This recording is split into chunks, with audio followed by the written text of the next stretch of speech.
Today we're joined by NASBA's Executive Vice President and Chief Operating Officer, Colleen Conrad. And we're going to sit down and find out a little bit about her role at NASBA as well as the accounting profession. So thank you for joining us. Glad to do so, Ryan.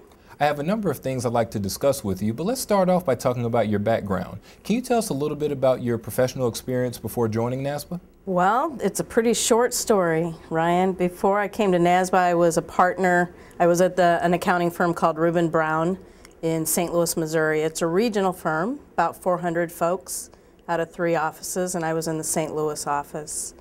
That was my first job right out of school. So I started there after I graduated from college and worked my way up, became a partner, and was at Reuben Brown for 26 years. Beyond public accounting, though, but related to other reasons that I am probably here at NASBA. One, I was on the Missouri State Board of Accountancy for 10 years, served several years as president, and really enjoyed that experience. And I also served on the AICPA's Board of Examiners, which is a senior committee of the AICPA that oversees the CPA exam. And I served on the Board of Examiners for 10 years, which is highly unusual, but they kept the board members around for a longer period of time because I was involved during the transition from paper and pencil to a computerized examination. And then once I was on track to be the chair, which I served as the chair for 3 years, I ended up staying on for 10 years. Now that you're a staff member, how has your perspective of NASBA changed? I would liken it to looking at NASBA as a duck, I think. From the volunteers' perspective, you see this duck swimming along smoothly, all systems go, just a nice day in the park. And, well, you know, underneath, right, it's paddling furiously away. So I think as a volunteer, you're seeing, you go to a meeting, a regional meeting, and everything just goes very smoothly, and it's wonderful. Being here at NASBA, I now am starting to see all of the time and effort it takes into putting on a conference, the logistics. When I served on a volunteer committee, I would go to meetings, we would give advice, we might have some tasks that we needed to do. But now I see all of the work that the NASBA employees do, the liaisons and everybody here at NASBA, all the time and effort they spend making the committees a success. Can you tell us about some of the major projects you're currently working on here at NASBA? We have been busy, I will tell you. We're getting ready to revamp our evaluation system here at NASBA and the compensation system. So that's been taking a lot of time and effort, and we're very close to rolling that out, so we're excited about that. On the operations side, there is so much going on. With the CPA exam, we always have technology updates, revisions, things that we're doing related to the CPA exam, working on the internationalization of the exam, which it started last August, but we are also looking at additional countries we might go to and the things that we need to do to tweak that. The accountancy licensing database, which is a huge initiative that many of the state boards are working with us on, and we're just having a real snowball effect of additional states being added to the accountancy licensing database. But then there's the external facing too, which is CPA Verify that the public can use. And I'm excited about that because anybody, at the point in time we get all of the states included in the database, anybody, anywhere can go in and look up a CPA and make sure that they're licensed. Now, of the projects you just mentioned, which of those are you most excited and passionate about?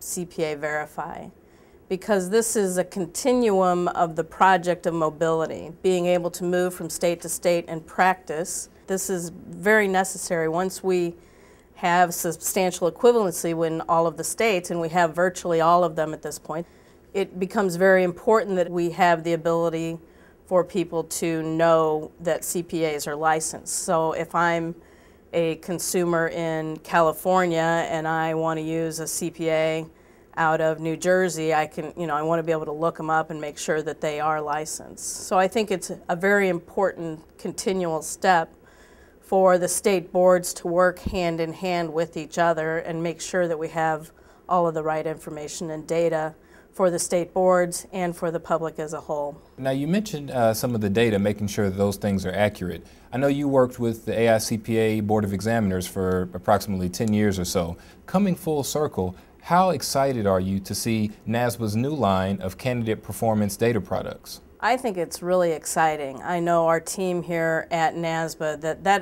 that is something that I also didn't speak about. We have new initiatives that we're working on too, new business lines. And this is really a tweaking of an old one. We've always had a candidate performance handbook where we provide statistical information about how candidates have done on the CPA exam. But we've just taken it to a whole nother level at this point. It's the statistics, the information is so much more robust, and it really provides good data for the constituents who are needing that kind of data, whether that's candidates who are wanting to take the exam, high school students who are choosing which university they want to go to, the review course providers who help candidates prepare for the exam, all of those constituents, as well as the state boards wanting to see the data for their states, the state societies, the AICPA. Everybody wants to watch what the trends are. So the ability for NASBA to take all of this data and come up with new and important ways to show it, knowing that we can help all of the constituents who want to use it, is very gratifying. One of the major recent accomplishments for NASBA is the opening of the Guam call center. Can you elaborate on that and tell us how that benefits candidates? Having that call center has allowed us to expand the hours that we have people available to take calls, because they were all here in Nashville. So at the end of the day here in Nashville, now we turn the switch and all of a sudden people in the call center in Guam are taking those calls, and the candidate never knows, you know, whether someone's in Nashville or Guam or whatever, but they are getting that service and they're getting it for an expanded period of time. Especially helpful for our international candidates. One of NASBA's current themes is mission-driven, member-focused. What are some things NASBA's working on to put this theme into action for state boards? Bringing in Dan Dustin as the person who is a liaison with the state boards to be an ombudsman, to hear, you know, any concerns they have and to reach out to them. So that was very important. We're also excited that we're very close, I think, to announcing that we're going to have a legislative support person joining NASBA. And I think this is something, I know back from my days on the Missouri State Board, this would have been somebody that it would have been very helpful to have had, who can be NASBA's representative, kind of our legs on the ground when a state has a crisis.